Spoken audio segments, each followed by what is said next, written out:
यंदाचा उन्हाळा सुरू झाला आणि तापमानानं गेल्या कित्येक वर्षांचे रेकॉर्ड मोडले. अकोल्यात 47 डिग्री सेल्सिअस तापमानानं लोक हैराण झाले.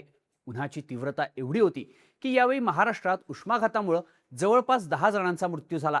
हवामान अभ्यासकांनी दिलेल्या माहितीनुसार हे सगळं पॅसिफिक महासागरातल्या अल निनोमुळे होत आहे. पण दरवर्षी भारतातल्या वातावरणाला प्रभावित करणारा अल निनो यंदा सुपर अल निनो झाल्याचं सांगण्यात आलं. त्यामुळे यंदा गेल्या 150 वर्षातलं सगळ्यात जास्त ऊन पडणार, पाऊस उशिरा येणार, आला तरी खूप कमी प्रमाणात येणार असं बोललं गेलं. पण शेतकऱ्यांचं आणि सर्वसामान्यांचं टेन्शन वाढवणारा हा अंदाज खोटा ठरताना दिसतोय. हवामान विभागानं दिलेल्या माहितीनुसार 16 मेला मान्सून अंदमानमध्ये दाखल झालाय. सध्या अंदमान परिसरात ताशी 35 ते 45 किलोमीटर वेगानं पश्चिमेकडचे वारे सक्रिय झालेत. पुढील 3 ते 4 दिवसात मान्सून आणखी पुढे सरकण्यासाठी अत्यंत अनुकूल आणि पोषक वातावरण निर्माण झालंय. दरवर्षीपेक्षा लवकर मान्सून अंदमानात दाखल झाल्यानं महाराष्ट्रात यंदाचा पावसाळा काही दिवस आधीच सुरू होणार आहे. 26 मेला मान्सून महाराष्ट्रात दाखल होईल अशी ही चर्चा सुरू आहे. पण पावसाचं हे दृश्य पहिल्या 2 महिन्यातच बदलणार असल्याचेही अंदाज वर्तवले जात आहेत. सुरुवातीला वेगानं येणारा पाऊस ऑगस्ट आणि सप्टेंबर महिन्यात गायब होण्याच्या शक्यता आहेत.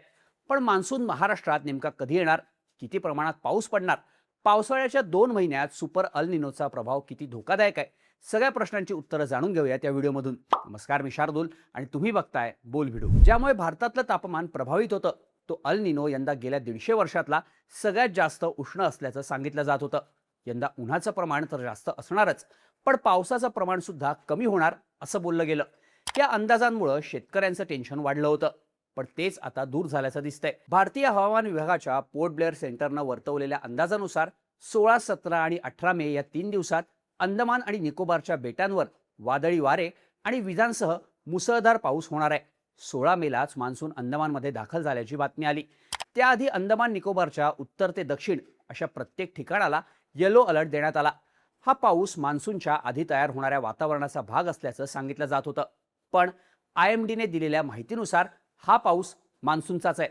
अल निनोच्या प्रभावामुळे पाऊस उशिरा आणि कमी पडण्याचा अंदाज व्यक्त केला जात असताना यंदा पॅसिफिक महासागरातून येणारे ईशान्य मोसमी वारे जास्त वेगानं पुढे सरकू लागले. ढगांच्या प्रवासाचा वेग वाढल्यानं मान्सून अंदमानमध्ये दाखल झालाय. आता मान्सून एवढ्या लवकर कसा आला, तर IMDने दिलेल्या माहितीनुसार मे महिन्याच्या दुसऱ्या आठवड्यात बंगालच्या उपसागराच्या दक्षिण भागात कमी दाबाचा पट्टा आणि सायक्लॉनिक सर्क्युलेशन तयार झालं. यामुळं मान्सूनच्या वाऱ्याला प्रचंड वेग मिळाला आणि ते वारे वेगानं अंदमानकडे आले. शिवाय अल निनोच्या प्रभावामुळे समुद्राच्या तापमानात 1 डिग्री सेल्सिअसनं वाढ झाल्यानं यंदा बाष्पीभवनाचा वेग वाढला आणि मान्सूनचे ढग वेळेच्या आधीच तयार झाले. दरवर्षीच्या सरासरी आकड्यानुसार मान्सून अंदमानमध्ये 21 ते 22 मेच्या दरम्यान दाखल होतो. त्याच्या 9 ते 10 दिवसांनी म्हणजेच 1 जूनला तो केरळमध्ये येतो. तिथून पुढच्या 7 दिवसांनी तो महाराष्ट्राच्या तळ कोकणात आणि नंतर 15 जूनपर्यंत मान्सून कोकण, पश्चिम महाराष्ट्र, उत्तर महाराष्ट्र, मराठवाडा आणि विदर्भात पोहोचतो. पण यंदाचा मान्सून अंदमानात वेळेच्या 1 आठवडा आधीच दाखल झाला आणि त्यामुळेच महाराष्ट्रात मान्सून 26 मेलाच धडकणार का, या चर्चा सुरू झाल्या होत्या. जरी मान्सून दाखल झाला नाही तरी मान्सून पूर्व पावसाला सुरुवात होईल का, असाही प्रश्न होता. पण IMDनं याबाबत वेगळे आणि महत्त्वाचे अंदाज वर्तवले. IMDने प्रसिद्ध केलेल्या अंदाजपत्रकानुसार 26 मे दरम्यान मान्सून केरळमध्ये दाखल होण्याचा अंदाज आहे. जर हा अंदाज खरा ठरला तर 26 मे नंतर 7 दिवसांनी म्हणजेच 2 ते 3 जूनच्या दरम्यान मान्सून तळ कोकणात दाखल होईल.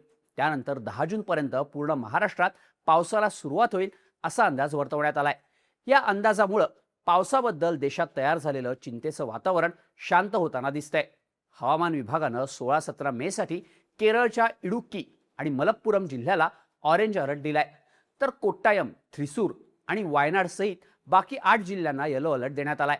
हा पाऊस मान्सूनसाठी पोषक वातावरण तयार करणार आहे. पण मान्सून लवकर येणार असला तरी महाराष्ट्रात पावसाचं प्रमाण हे 92% असणार आहे. ही टक्केवारी बाकी विभागांपेक्षा मराठवाडा, विदर्भाची काळजी वाढवणारी आहे. IMDने या विभागातल्या जिल्ह्यांची परिस्थिती नाजूक असल्याचं सांगितलंय.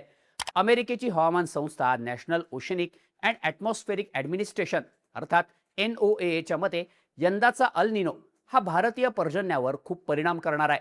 महाराष्ट्र वगळता मध्य प्रदेश आणि उत्तर कर्नाटकच्या काही भागात दुष्काळ सदृश परिस्थिती दिसू शकते. महाराष्ट्रात जून जुलैमध्ये पावसाचं वातावरण चांगलं राहील, पण ऑगस्ट सप्टेंबर नंतर पावसावर अल निनोचा प्रभाव पडणार असल्याचं बोललं जात आहे. म्हणजेच ऑगस्ट आणि सप्टेंबरमध्ये पावसाचं प्रमाण कमी जास्त होणार आहे. म्हणजेच पाऊस लवकर येत असला तरीही पहिल्या 2 महिन्यांनंतर वातावरण कोरडं राहण्याचा अंदाज वर्तवला जातोय. पण IMDचे मान्सून लवकर येणार हे अंदाज समोर आल्यानंतर शेतकऱ्यांनी बियाण्यांचं नियोजन करायला सुरुवात केली आहे. पेरणीसाठी लागणारा 4 इंच पाऊस जर जूनच्या पहिल्या 2 आठवड्यात पडला तर शेतकरी त्याच वेळेत खरीपाची पेरणी करून घेऊ शकतात. पिकाचा काळ लवकर सुरू झाला तर शेतकऱ्यांना पुढचं नियोजन करायला वेळ मिळतो. यंदाचा पावसाळा हाच वेळ देणार असल्याचं बोललं जातंय. IMDच्या अंदाजानुसार सरासरीपेक्षा कमी म्हणजेच 92% पावसाचा अंदाज वर्तवला जातोय, जो 80% या गंभीर सरासरीपेक्षा खूपच चांगला आहे. यामुळे शेतकऱ्यांना दुबार किंवा तिबार पेरणीची वेळ येण्याची शक्यताही कमी असल्याचं बोललं जात आहे. आता मान्सूनच्या आगमनाबद्दल हवामान अंदाज वर्तवणारे पंजाब डक काय म्हणालेत, तर पंजाब डक यांनी हवामान विभागानं सांगितलेल्या तारखेच्या 1 दिवसानंतर म्हणजेच 17 मेला मान्सून अंदमानात दाखल होईल असं सांगितलं होतं. पण त्याआधीच मान्सून दाखल झालाय. 16 मे पासून बरोबर 22 दिवसांनी राज्यात पाऊस पडेल. या पार्श्वभूमीवर शेतकऱ्यांनी शेतातली सगळी कामं आटपून घ्यावीत. पश्चिम महाराष्ट्रातल्या सगळ्याच जिल्ह्यांमध्ये 20 मे पासून मान्सूनपूर्व पावसाला म्हणजेच अवकाळी पावसाला सुरुवात होणार आहे. या पावसादरम्यान जोरदार हवा आणि मोठ्या प्रमाणात विजा पडणार असल्यानं शेतकऱ्यांनी काळजी घ्यावी असं डक यांनी सांगितलंय. पण हवामान विभागाच्या मुंबई सेंटरने 20 मेला राज्यातल्या कोणत्याच भागात पावसाचा अंदाज वर्तवलेला नाहीये.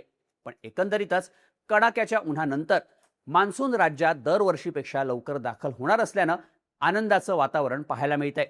पण हा आनंद ऑगस्ट सप्टेंबरमध्ये काळजीत बदलण्याची शक्यता असल्याचे अंदाज वर्तवले जात असल्याचं दिसतंय. तुम्हाला या अंदाजांबद्दल काय वाटतं? याबद्दलच्या तुमच्या प्रतिक्रिया कमेंट करून नक्की सांगा आणि अशाच माहितीपूर्ण व्हिडिओजसाठी बोलभिडूच्या YouTube चॅनलला सबस्क्राईब करायला विसरू नका.